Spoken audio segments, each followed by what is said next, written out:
Hello friends, Bharat में राष्ट्रपति चुनाव की प्रक्रिया शुरू होने वाली है। आप लोग जान रहे हैं कि वर्तमान राष्ट्रपति रामनाथ कोविंद जी का कार्यकाल 24 जुलाई को समाप्त हो रहा है और साधारणतया उसके पहले राष्ट्रपति चुनाव हो जाने चाहिए। इसलिए चुनाव आयोग ने राष्ट्रपति चुनाव की तिथियों की घोषणा कर दी है। अधिसूचना जारी होने की तिथि 15 जून को है। 29 जून तक नामांकन होंगे। 2 जुलाई तक नाम वापसी होगा, जिसको नाम वापस लेना होगा। फिर 18 जुलाई को मतदान की प्रक्रिया होगी। 21 जुलाई को मतगणना होगी, परिणाम आएंगे और इस तरह से 25 जुलाई तक नए राष्ट्रपति अपना पद ग्रहण कर लेंगे। तो आइए इस संदर्भ में हम लोग भी जानते हैं कि भारत में राष्ट्रपति के चुनाव की प्रक्रिया क्या है, वे कब तक अपने पद पर बने रह सकते हैं, साथ ही उनकी पद त्याग की प्रक्रिया क्या है। इन सब बातों पर आज हम लोग इस वीडियो में गौर करेंगे। ध्यान से आप लोग समझने का प्रयास कीजिएगा। यह काफ़ी इम्पोर्टेंट टॉपिक है आपके प्रतियोगिता परीक्षा के लिहाज से भी और ऐसे भी सामान्य ज्ञान के लिहाज से। अगर आप एक पढ़े लिखे नौजुवक हैं तो आपको इन सब बातों का ज्ञान होना चाहिए और प्रतियोगिता परीक्षाओं के लिहाज से तो यह काफ़ी इम्पोर्टेंट टॉपिक है ही। तो आइए हम लोग इसका बारीकी से अध्ययन करें, तथ्यों को सहेजें, तथ्यों को इकट्ठा करें, उनको स्मरण में लाएं, रटने का प्रयास नहीं करें, समझें और समझ करके आगे बढ़ें। यह आपके काम का होगा। और मेरा वीडियो अगर आप लोगों को पसंद आए तो इसको लाइक कर लीजिएगा। साथ ही आप लोगों से एक और रिक्वेस्ट है कि आप इस चैनल पर विजिट करते रहें। आपको इस तरह के वीडियो मिलते रहेंगे जो आपके काम के होंगे, आपके लिए उपयोगी होगा।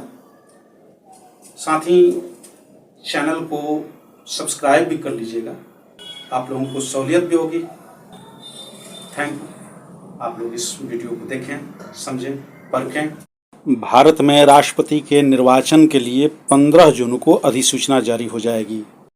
राष्ट्रपति, उपराष्ट्रपति, लोकसभा, राज्यसभा के चुनावों के लिए अधिसूचना जारी करने का काम, चुनावों को कराने का काम, मतदाता सूची को तैयार कराने का काम, मतदाता सूची में सुधार करने का काम, यानी चुनाव संबंधी जितने कार्य होते हैं उनको भारत का निर्वाचन आयोग करता है। और निर्वाचन आयोग का वर्णन संविधान के अनुच्छेद 324 में किया गया है। उसके अधिकार, उसके कार्य, उसके कर्तव्य सब कुछ वहाँ पर गिनाए गए हैं। तो भारत के संविधान में चुनाव आयोग का वर्णन संविधान के किस अनुच्छेद में है? ध्यान रखिएगा, अनुच्छेद 324 में। अब 18 जुलाई को मतदान होगा, 21 जुलाई को मतगणना होगी। भारत के वर्तमान राष्ट्रपति श्री रामनाथ कोविंद की कार्यकाल 24 जुलाई को ही समाप्त हो रही है। इस तरह से 25 जुलाई को नए राष्ट्रपति शपथ ले लेंगे। भारत के राष्ट्रपति का पद रिक्त नहीं होता है, इसलिए राष्ट्रपति के कार्यकाल के समाप्त होने के पहले ही अधिसूचना जारी कर दी जाती है। अगर किसी वजह से चुनाव में देरी हुई तो वर्तमान राष्ट्रपति ही अगले चुनाव तक राष्ट्रपति रहते हैं। कितने दिन पहले तक राष्ट्रपति के चुनाव के लिए अधिसूचना जारी की जा सकती है? जवाब है 60 दिन पहले तक, यानी निवर्तमान राष्ट्रपति के कार्यकाल की समाप्ति से 60 दिन पहले किसी भी दिन अधिसूचना जारी की जाती है। जैसे कि अभी 16वें राष्ट्रपति के चुनाव के लिए अधिसूचना 15 जून को जारी होगी, जबकि निवर्तमान राष्ट्रपति श्री रामनाथ कोविंद का कार्यकाल 24 जुलाई को समाप्त हो रहा है। संविधान के अनुच्छेद 62 में कहा गया है कि निवर्तमान राष्ट्रपति के कार्यकाल की समाप्ति के पहले ही राष्ट्रपति का चुनाव हो जाना चाहिए। किस अनुच्छेद में ऐसा कहा गया है? अनुच्छेद 62 में। अब सवाल उठता है कि भारत में राष्ट्रपति का चुनाव कैसे होता है? तो इसके लिए एक निर्वाचक मंडल होती है, यानी इलेक्टोरल कॉलेज होती है। उस निर्वाचक मंडल में कौन कौन लोग होते हैं, इनको भी अच्छी तरह से जान लीजिए। राष्ट्रपति के निर्वाचन के लिए निर्वाचक मंडल में लोकसभा के निर्वाचित सदस्य, राज्यसभा के निर्वाचित सदस्य, राज्यों के विधानसभाओं के निर्वाचित सदस्य, साथ ही केंद्र शासित प्रदेश पुदुचेरी और राष्ट्रीय राजधानी क्षेत्र दिल्ली विधानसभा के निर्वाचित सदस्य शामिल होते हैं। ध्यान रखिएगा कि निर्वाचित सदस्य ही शामिल होते हैं, मनोनीत सदस्य नहीं। लोकसभा में एंग्लो इंडियन समुदाय के 2 सदस्य मनोनीत होते हैं, वे चुनाव में हिस्सा नहीं लेंगे। वहीं पर राज्यसभा में भी 12 सदस्य मनोनीत होते हैं, वह चुनाव में हिस्सा नहीं लेंगे। वहीं पर किसी किसी राज्य में विधान परिषद भी है और विधान परिषद के सदस्य राष्ट्रपति चुनाव में हिस्सा नहीं लेते हैं। जबकि केंद्र शासित प्रदेश पुडुचेरी में विधानसभा है तो उसके निर्वाचित सदस्य राष्ट्रपति चुनाव में हिस्सा लेंगे। वहीं पर राष्ट्रीय राजधानी क्षेत्र में भी विधानसभा है तो वहाँ के भी निर्वाचित सदस्य राष्ट्रपति चुनाव में हिस्सा लेंगे। यानी विधानसभा के जितने भी सदस्य होंगे यानी एमएलए जो होंगे वह राष्ट्रपति चुनाव में हिस्सा लेते हैं। संसद के दोनों सदनों यानी लोकसभा और राज्यसभा के निर्वाचित सदस्य राष्ट्रपति चुनाव में हिस्सा लेते हैं, मनोनीत नहीं। आशा है कि यह आप लोगों को बात समझ में आ गई होगी कि जितने निर्वाचित सदस्य हैं लोकसभा के, राज्यसभा के और हर राज्य की विधानसभाओं के, इसके अलावे केंद्र शासित प्रदेशों में जैसे पुदुचेरी हुआ वहाँ की विधानसभा और राष्ट्रीय राजधानी क्षेत्र दिल्ली की विधानसभा के निर्वाचित सदस्य ही राष्ट्रपति चुनाव में हिस्सा लेते हैं। कोई भी मनोनीत सदस्य या विधान परिषद का सदस्य राष्ट्रपति चुनाव में हिस्सा नहीं लेता है। एक बात और ध्यान रखिएगा कि अभी 6 राज्यों में ही विधान परिषद है। कहाँ कहाँ? बिहार, उत्तर प्रदेश, महाराष्ट्र, कर्नाटक, आंध्र प्रदेश और तेलंगाना। ध्यान रखिएगा कि कुछ राज्य की विधानसभाओं ने अपने राज्य में विधान परिषद को बनाने का प्रस्ताव विधानसभा से पारित किया है। उड़ीसा, राजस्थान और असम की विधानसभाओं ने अपने राज्यों में विधान परिषद की स्थापना का प्रस्ताव पहले ही पारित कर रखा है। अभी हाल ही में पश्चिम बंगाल की विधानसभा से भी इस आशय का प्रस्ताव पारित हुआ है। जम्मू कश्मीर के केंद्र शासित प्रदेश हो जाने की वजह से वहां विधान परिषद समाप्त कर दी गई है। आंध्र प्रदेश की विधानसभा ने अपने यहाँ से विधान परिषद को समाप्त करने का प्रस्ताव पारित किया है, यानी वहाँ से विधान परिषद को उत्साहित करने का प्रस्ताव पारित किया है। इन सब बातों से संबंधित मैं एक वीडियो बना दूंगा, यानी विधान परिषद से संबंधित तमाम जानकारियों के साथ एक अलग से वीडियो अपलोड कर दूंगा। अभी हम लोग समझ चुके हैं कि निर्वाचक मंडल में कौन कौन शामिल होते हैं। अब हम लोग समझेंगे कि उनके मत का मूल्य कैसे तय किया जाता है, साथ ही साथ राष्ट्रपति का चुनाव कैसे होता है, यानी उसकी प्रक्रिया क्या है। तो पहली बात कि राष्ट्रपति का चुनाव अप्रत्यक्ष रीति से होता है, यानी हम जिनको चुनते हैं वे राष्ट्रपति को चुनते हैं। मतलब हम लोग विधानसभा के सदस्य को चुनते हैं और विधानसभा के सदस्य राज्यसभा के सदस्य को चुनते हैं, और इस तरह से लोकसभा के सदस्य और विधानसभा के सदस्य और साथ ही साथ राज्यसभा के भी सदस्य मिल करके राष्ट्रपति का चुनाव करते हैं। तो हुआ ना अप्रत्यक्ष रीति से चुनाव, यानी राष्ट्रपति का चुनाव प्रत्यक्ष रीति से नहीं होता है, उसमें जनता डायरेक्टली वोट नहीं करती है। जनता के चुने गए प्रतिनिधि उसमें वोट करते हैं और राज्यसभा के प्रतिनिधि उसमें वोट करते हैं, जो चुने गए प्रतिनिधियों के द्वारा चुने जाते हैं। राष्ट्रपति के चुनाव के लिए आनुपातिक प्रतिनिधित्व की एकल संक्रमणीय मत प्रणाली अपनाई जाती है। यह क्या है, इसको समझने के लिए एक अलग से वीडियो मैं अपलोड करूँगा, लेकिन अभी इसको समझ लीजिए कि यह क्या है। संविधान के अनुच्छेद 54 में निर्वाचक मंडल की बात की गई है और 55 में निर्वाचन की प्रक्रिया के बारे में बताई गई है कि राष्ट्रपति के चुनाव के लिए एकल संक्रमणीय मत द्वारा आनुपातिक प्रतिनिधित्व की पद्धति अपनाई जाएगी।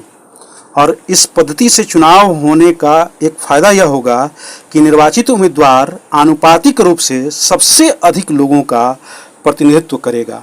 इसके लिए प्रत्येक वोटर के एक वोट का मूल्य तय होगा, यानी प्रत्येक वोटर जो होगा वह एक ही वोट को करेगा, लेकिन उस वोट को वह वरीयता के क्रम में करेगा। जैसे उसे कोई उम्मीदवार खास रूप से पसंद है कि इन्हें राष्ट्रपति होना चाहिए, तो फर्स्ट प्रेफरेंस के तौर पर उनके नाम के आगे वह 1 दर्ज करेगा और फिर वह दूसरी पसंद के व्यक्ति को चुनेगा कि अगर ये नहीं बने तो दूसरा किसे वह पसंद करता है तो उनके नाम के आगे 2 दर्ज करेगा। इसी तरह से वह अपनी वरीयता क्रम को 3, 4, 5 में भी दर्ज कर सकता है, लेकिन प्रथम वरीयता को दर्ज करना उसकी मजबूरी है। अगर कोई मतदाता प्रथम वरीयता के मत को दर्ज नहीं करता है, यानी अंक 1 को दर्ज नहीं करता है, तो उसके मतपत्र को रद्द माना जाएगा। या 1 से अधिक बार 1 का प्रयोग वह करता है, यानी 2 व्यक्तियों के लिए फर्स्ट प्रेफरेंस लगाता है, तब भी उसका मतपत्र रद्द हो जाएगा। अब 2, 3 यानी दूसरी या तीसरी वरीयता भरना उसकी मजबूरी नहीं है। वह चाहे तो भर सकता है, चाहे तो नहीं भी भर सकता है, लेकिन अक्सर ऐसा कोई भी मतदाता नहीं करता है। वह प्रथम वरीयता के अलावे द्वितीय और तृतीय वरीयता भी बताना चाहेगा, और हो सकता है कि नहीं भी बताए कुछ कंडीशंस में। अपनी पसंद के उम्मीदवारों के नाम के आगे 1, 2, 3 दर्ज करने के लिए निर्वाचन आयोग के द्वारा प्रत्येक मतदाता को एक विशेष स्याही से बना हुआ पेन उपलब्ध कराया जाएगा, और उसी से उसे 1, 2, 3 रोमन अंक में दर्ज करना है या देसी भाषा के अंक में दर्ज करना है, लेकिन उसकी जगह पर पहला, दूसरा, तीसरा ऐसे शब्दों में उस अंक को नहीं लिखना है, नहीं तो मतपत्र रद्द हो जाएगा। अब जान लेते हैं कि एक सांसद जब अपना 1 वोट डालता है तो उसके मत की कीमत क्या होती है, यानी उसका मत का मूल्य कितना आकलित किया जाता है। तो संसद के एक सदस्य के मत का मूल्य देश भर की विधानसभाओं के सदस्यों के कुल मूल्य को संसद के निर्वाचित सदस्यों की संख्या से भाग देकर के प्राप्त किया जाता है। जैसे लोकसभा के लिए 543 सदस्य निर्वाचित हैं, वहीं पर राज्यसभा के लिए 233 सदस्य निर्वाचित हैं, तो कुल संसद सदस्य हुए 776। अब राज्यों के विधानसभा के विधायकों के कुल मतों के मूल्य को जोड़ा जाएगा और उसमें 776 से भाग दिया जाएगा, और इस तरह से जो भी भागफल आएगा वह एक संसद सदस्य के मत का मूल्य होगा। और इस तरह से एक संसद के सदस्य का मूल्य पहले 208 आता था, लेकिन अभी जम्मू कश्मीर में विधानसभा नहीं है, जिसकी वजह से एक संसद के वोट का वैल्यू गिर गया है। पहले यह 708 था, लेकिन अब 700 हो गया है, क्योंकि जम्मू कश्मीर और लद्दाख से जो भी सांसद हैं वह तो गिने ही जाएंगे 776 में, जबकि वहाँ की विधानसभा है नहीं, विधानसभा गठित ही नहीं हुई है, तो वहाँ के सदस्य तो मतदान करेंगे नहीं, इसलिए कुल मतों की संख्या कम होगी, यानी कुल मतों का मूल्य कम होगा और भाग लगेगा 776 से ही। इस तरह से भागफल थोड़ा कम आएगा, यानी 700 के करीब में आएगा। उसी तरह से विधानसभा के भी एक सदस्य के मत का मूल्य तय किया जाता है, और इसके लिए उस राज्य की जनसंख्या को उस राज्य की विधानसभा के निर्वाचित सदस्यों की संख्या से भाग दे दिया जाता है, और प्राप्त भागफल में 1000 से फिर भाग दे दिया जाता है, और इस तरह से जो भी भागफल बचता है वह एक विधायक के मत का मूल्य होता है। इसको हम लोग बिहार के एग्जाम्पल से इस तरह से समझ सकते हैं। लिए 1971 की जनसंख्या को आधार बनाया जाता है और 2026 तक यही स्थिति रहने वाली है, यानी 1971 की जनगणना ही इस पर लागू होगी। अब बिहार की कुल जनसंख्या जो 1971 में थी उसको ले लीजिए, 4,21,26,236, और उसमें 243 से भाग दीजिए। इस तरह से आपको प्राप्त हो जाएगा 1,73,358.99, और अब उसमें 1000 से भाग दे दीजिए। इस तरह से आपको प्राप्त हो जाएगा 173.358। जहाँ पॉइंट के बाद 3 है तो उसे इग्नोर कीजिए और उस संख्या को 173 मानिए, यानी बिहार के एक विधायक के मत का मूल्य होगा 173। उत्तर प्रदेश के एक विधायक के मत का मूल्य बहुत ज़्यादा होता है, यानी 208, देश में सबसे अधिक।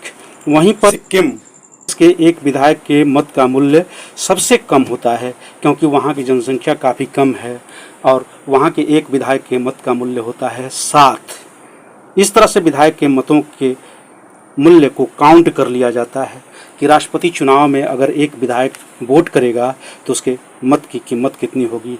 और इस तरह से किसी पार्टी के इतने विधायक हैं और किसी खास उम्मीदवार को वह वोट दे रहा है तो उसके मतों का कुल योग कितना होना चाहिए। हालांकि राष्ट्रपति चुनाव में कोई भी पार्टी व्हिप जारी नहीं करेगी। अब जानते हैं कि एकल संक्रमणीय मत प्रणाली क्या है। जब वोटों की काउंटिंग होती है तो सबसे पहले प्रथम वरीयता वाले वोटों को गिना जाता है, यानी किसने किसको प्रथम वरीयता दिया है उसको पहले गिन लिया जाएगा। और प्रथम वरीयता में ही अगर मत मूल्य का कोटा पूरा हो जाता है तो उस उम्मीदवार को निर्वाचित मान लिया जाता है। तो फिर मत मूल्य का कोटा क्या होता है, तो उसको भी निकालने के लिए एक सिंपल से फार्मूला का यूज़ किया जाता है। डाले गए मतों की वैध संख्या, यानी कितने वैलिड वोट हैं उनकी संख्या, डिवाइडेड बाई 2, और जो भागफल आएगा उसमें 1 जोड़ दिया जाएगा। इस तरह से एक राष्ट्रपति को बनने के लिए 50% से ज़्यादा मत मूल्य चाहिए।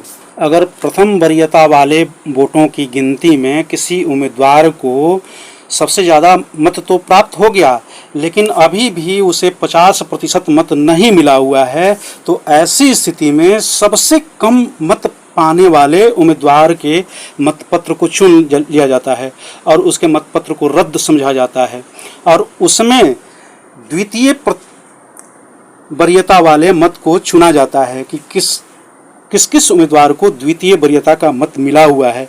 इस तरह से उसके मत को नया मानते हुए और उस मत को, यानी द्वितीय वरीयता वाले मत को जिसके नाम से है उस पर ट्रांसफ़र कर दिया जाता है और यही सिंगल ट्रांसफरेबल मत हुआ, यानी एकल संक्रमणीय मत हुआ। और इस तरह से देखा जाएगा कि अब उसका 50% आ रहा है या नहीं आ रहा है, और इस तरह से एक उम्मीदवार छट गया। अब फिर इसी तरह से दूसरे सबसे कम उम्मीदवार वाले की बारी आएगी और यह गिनती तब तक चलती रहेगी जब तक जीतने वाले उम्मीदवार के वोटों के कुल मूल्य 50% से ज़्यादा नहीं हो गए। और इस तरह से देखिएगा कि सबसे अंत में एक ही उम्मीदवार बचेगा और वही राष्ट्रपति होगा। और इस तरह से आनुपातिक प्रतिनिधित्व की एकल संक्रमणीय प्रणाली के द्वारा भारत में राष्ट्रपति का चुनाव होता है। और एकल संक्रमणीय मत यही हुआ कि अगर प्रथम वरीयता वाले वोटों से उसका 50% पूरा नहीं हो रहा है तो सबसे कम वोट पाने वाले उम्मीदवार के मत में जो द्वितीय वरीयता है वह ट्रांसफ़र किया जाता है वोट को, और इस तरह से उम्मीदवार के जीतने तक ऐसा किया जाता है। आइए अब जानते हैं कि राष्ट्रपति के लिए अर्हताएं क्या हैं, मतलब राष्ट्रपति बनने के लिए योग्यताएं क्या होनी चाहिए। पहली शर्त है कि उसे भारत का नागरिक होना चाहिए, यानी जो भी राष्ट्रपति का चुनाव लड़ रहा है उस उम्मीदवार को भारत का नागरिक होना चाहिए, यानी राष्ट्रपति वही बनेगा जो भारत का नागरिक हो। न्यूनतम उम्र 35 वर्ष की हो, यानी वह 35 वर्ष की उम्र को पूरा कर चुका हो। राष्ट्रपति के लिए उम्मीदवार वही हो सकता है जिसमें लोकसभा सदस्य बनने की योग्यता हो, यानी वह लोकसभा के सदस्य बनने की अर्हता धारित करता हो, तभी वह राष्ट्रपति के लिए उम्मीदवार बन सकता है। और उसे किसी भी लाभ के पद पर नहीं होना चाहिए, यानी भारत सरकार या किसी राज्य सरकार या किसी भी सरकार के अधीन कोई स्वतंत्र निकाय है तो उसमें भी उसे लाभ के पद पर नहीं होना चाहिए। हाँ, कुछ पद हैं जिसे लाभ का पद नहीं माना जाएगा, जैसे किसी राज्य का मुख्यमंत्री, किसी राज्य का राज्यपाल, भूतपूर्व राष्ट्रपति, ऐसे पद लाभ के पद नहीं माने जाएंगे। लेकिन एक शर्त होगी कि राष्ट्रपति बनने के बाद वह उस पद पर बना हुआ नहीं रह सकता है, यानी उसे अपने पहले वाले पद से इस्तीफा देना होगा, तभी जाकर के वह राष्ट्रपति बनने योग्य हो सकता है।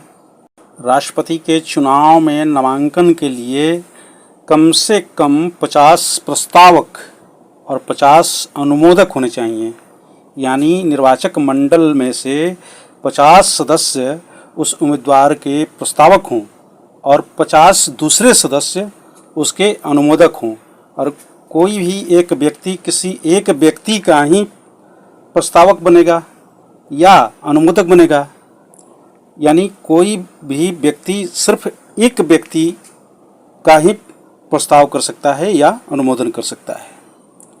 इस तरह से किसी एक व्यक्ति को उम्मीदवार होने के लिए 100 व्यक्तियों की ज़रूरत होगी, मतलब निर्वाचक मंडल के 100 व्यक्तियों की ज़रूरत होगी। 50 उसके लिए प्रस्तावक होंगे और 50 उसके लिए अनुमोदक होंगे। राष्ट्रपति के उम्मीदवार को 15,000 रुपये की जमानत राशि जमा करानी होती है। अगर राष्ट्रपति चुनाव में उसे कुल वोटों के 1/6 से कम वोट प्राप्त होते हैं तो उसकी जमानत जब्त हो जाएगी, यानी जमानत राशि जब्त कर ली जाएगी। इस तरह से कोई भी अगर राष्ट्रपति बन गया तो उसके लिए बहुत सारे विशेषाधिकार हासिल हो जाते हैं। पद पर रहते हुए उसे किसी भी जुर्म के लिए गिरफ्तार नहीं किया जा सकता है। हाँ, कुछ ऐसे निजी आपराधिक कृत्य हैं जिनके लिए पूर्व में नोटिस दिया जा सकता है और फिर विशेष प्रावधान के तहत ही उस पर कोई कार्रवाई हो सकती है, अन्यथा नहीं। मतलब कि राष्ट्रपति को अपने पद पर रखते हुए गिरफ्तारी से उन्मुक्ति प्राप्त है और ऐसा होना भी चाहिए, क्योंकि यह भारत का सबसे सम्मानित और सबसे सर्वोच्च पद है और इस पद की गरिमा सबसे ज़्यादा है। राष्ट्रपति भारत का प्रथम नागरिक होता है। राष्ट्रपति को पद पर रहते हुए 5 लाख रुपये प्रति माह की कर रहित वेतन दी जाती है। उसे आवास यानी राष्ट्रपति आवास के रूप में भव्य आवास प्रदान किया जाता है। फ़ोन की सुविधा होती है, कार, चिकित्सा सुविधा होती है, यात्रा सुविधा होती है, सचिवालयीय स्टाफ मिलता है। इसके अलावा कार्यालय से संबंधित खर्च के लिए 1 लाख रुपये पेड किए जाते हैं। साथ ही और भी बहुत तरह की सहूलियतें दी जाती हैं। राष्ट्रपति को पद पर रहते हुए वेतन, भत्ते या उपलब्धियों को किसी भी तरह से घटाया नहीं जा सकता है या किसी भी तरह से कम नहीं किया जा सकता है और राष्ट्रपति का वेतन भारत की संचित निधि से प्रदान किया जाता है। ध्यान रखिएगा कि इस पर आधारित प्रश्न पूछे जाते हैं कि राष्ट्रपति का वेतन कहाँ से दिया जाता है। किसी भी व्यक्ति को दोबारा राष्ट्रपति चुने जाने पर कोई प्रतिबंध नहीं है, यानी कोई भी व्यक्ति जो राष्ट्रपति रह चुका है वह दोबारा तिबारा राष्ट्रपति के उम्मीदवार बनने के योग्य है। इस पर कोई लिमिटेशन नहीं है, कोई प्रतिबंध नहीं है। और राष्ट्रपति अगर एक बार रिटायर हो जाते हैं तो भूतपूर्व राष्ट्रपति को भी आवास, फ़ोन, कार, चिकित्सा, यात्रा, सचिवालय स्टाफ और कार्यालय संबंधित खर्च मिलते रहते हैं। साथ ही साथ 1.5 लाख रुपये की प्रतिमाह पेंशन भी दी जाती है। राष्ट्रपति के पद का कार्यकाल 5 वर्षों का होता है, लेकिन 5 वर्षों के बाद भी वह विशेष परिस्थितियों में कुछ दिनों के लिए बने रह सकता है।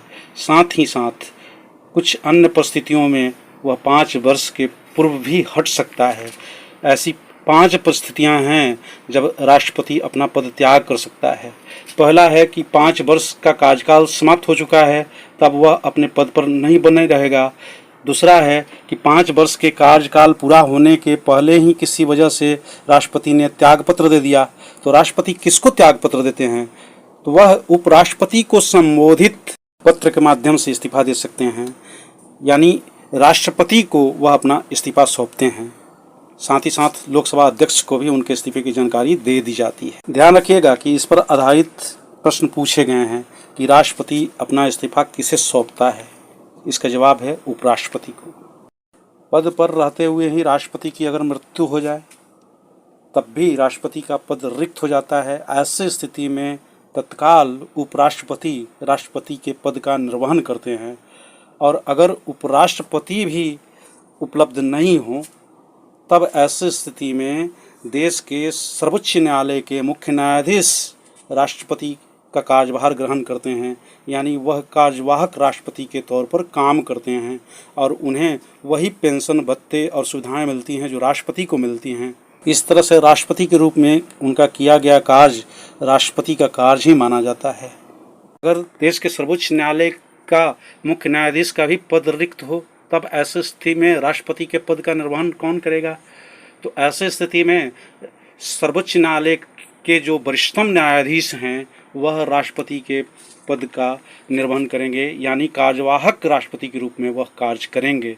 इस तरह से एक क्रम बना कि अगर राष्ट्रपति की मृत्यु हो जाती है या किसी अन्य वजहों से अचानक से पद खाली हो जाता है तो भारत का उपराष्ट्रपति राष्ट्रपति के कार्यभार को ग्रहण करते हैं, यानी कार्यवाहक राष्ट्रपति के रूप में वह काम करते हैं और तब तक काम करते हैं जब तक कि चुनाव नहीं हो जाए, यानी 6 महीना के अंदर में चुनाव करा लेना होता है, यानी 6 महीना तक के लिए वे कार्यवाहक राष्ट्रपति के रूप में कार्य कर सकते हैं। एक बार ऐसी स्थिति बनी थी कि डॉक्टर जाकिर हुसैन की राष्ट्रपति पद पर रहते हुए ही मृत्यु हो गई। तब तत्कालीन उपराष्ट्रपति श्री वीवी गिरी कार्यवाहक राष्ट्रपति नियुक्त हुए थे, लेकिन राष्ट्रपति का चुनाव लड़ने के लिए वह उपराष्ट्रपति के पद से इस्तीफा दे दिए। राष्ट्रपति और उपराष्ट्रपति दोनों का पद रिक्त हो गया। ऐसी परिस्थिति में भारत के मुख्य न्यायाधीश मोहम्मद हिदायतुल्लाह ने राष्ट्रपति का कार्यभार संभाला था, यानी वह कार्यवाहक राष्ट्रपति के रूप में कार्य किए थे। अगर सुप्रीम कोर्ट के द्वारा राष्ट्रपति के निर्वाचन को ही अवैध घोषित कर दिया जाए तो ऐसे स्थिति में कोई भी व्यक्ति राष्ट्रपति के पद पर बने हुए नहीं रह सकता है। हालांकि ऐसी स्थिति अभी कभी भी नहीं आई है। वहीं पर एक और स्थिति है जिसकी वजह से राष्ट्रपति को हटना पड़ता है, वह है महाभियोग पारित हो जाने की स्थिति। और अभी तक भारत के इतिहास में किसी भी राष्ट्रपति पर महाभियोग नहीं लगाया गया है। अब जान लीजिए कि क्या होती है महाभियोग की प्रक्रिया, क्योंकि इससे भी संबंधित सवाल पूछे जा सकते हैं। राष्ट्रपति पर महाभियोग संसद के किसी भी सदन में लगाया जा सकता है, लेकिन एक शर्त है कि जिस सदन में आरोप लगाया जाएगा उसके 1/4 सदस्यों के हस्ताक्षर इस आशय के होने चाहिए कि राष्ट्रपति को हटाया जाना है, यानी राष्ट्रपति पर महाभियोग लगाई जानी है।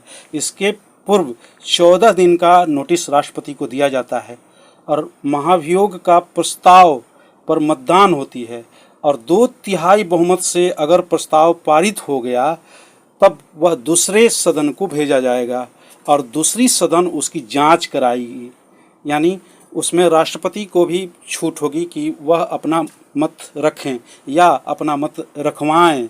और दूसरी सदन इस बात की अगर जांच कर ले कि और आरोप सही पाए तो उसमें भी मतदान होती है। और जांच कराने वाली सदन ने भी 2/3 बहुमत से अगर उस महाभियोग के प्रस्ताव को पारित कर दिया तब राष्ट्रपति को अपने पद से हट जाना पड़ता है, यानी महाभियोग की प्रक्रिया पूरी मान ली जाती है। और इस तरह से महाभियोग के द्वारा किसी भी राष्ट्रपति को हटाया जा सकता है। लेकिन इसके लिए संविधान में एक व्यवस्था है, राष्ट्रपति पर संविधान के उल्लंघन का आरोप होना चाहिए। और संविधान का उल्लंघन क्या है, इसको संविधान ने परिभाषित नहीं किया है। हालांकि अभी कोई स्थिति नहीं बनी है जिसमें किसी भी राष्ट्रपति पर महाभियोग लगाया गया हो। फ्रेंड्स, अभी तक आप लोगों ने देखा कि राष्ट्रपति के चुनाव की प्रक्रिया क्या रही और राष्ट्रपति अपने पद पर कितने दिनों तक बने रह सकते हैं, या राष्ट्रपति के लिए और अर्हताएं क्या हैं, उनको कितने वेतन भत्ते मिलते हैं। इस तरह के सवालों से आप लोग जूझे, उनका जवाब जानें। अब अगले वीडियो में मैं लेकर के आऊँगा कि राष्ट्रपति के अधिकार क्या हैं, कर्तव्य क्या हैं और वह उनका निर्वहन कैसे करते हैं। इस तथ्य को जान लीजिए कि राष्ट्रपति के चुनाव से संबंधित बातें संविधान के भाग 5 में हैं, जहां अनुच्छेद 52 से 78 तक संघ की कार्यपालिका का वर्णन है। संघ की कार्यपालिका में भारत का राष्ट्रपति, उपराष्ट्रपति, प्रधानमंत्री, मंत्रिमंडल या मंत्रिपरिषद और भारत का महान्यायवादी शामिल होता है। अभी तक 2 बार राष्ट्रपति निर्वाचित होने वाले एकमात्र व्यक्ति हैं डॉक्टर राजेंद्र प्रसाद। नीलम संजीव रेड्डी का निर्विरोध निर्वाचन हुआ था। उन्हें छोड़कर अभी तक किसी का भी निर्विरोध निर्वाचन नहीं हुआ है, यानी वह एकमात्र व्यक्ति हैं जिनका राष्ट्रपति पद के लिए निर्विरोध निर्वाचन हुआ था।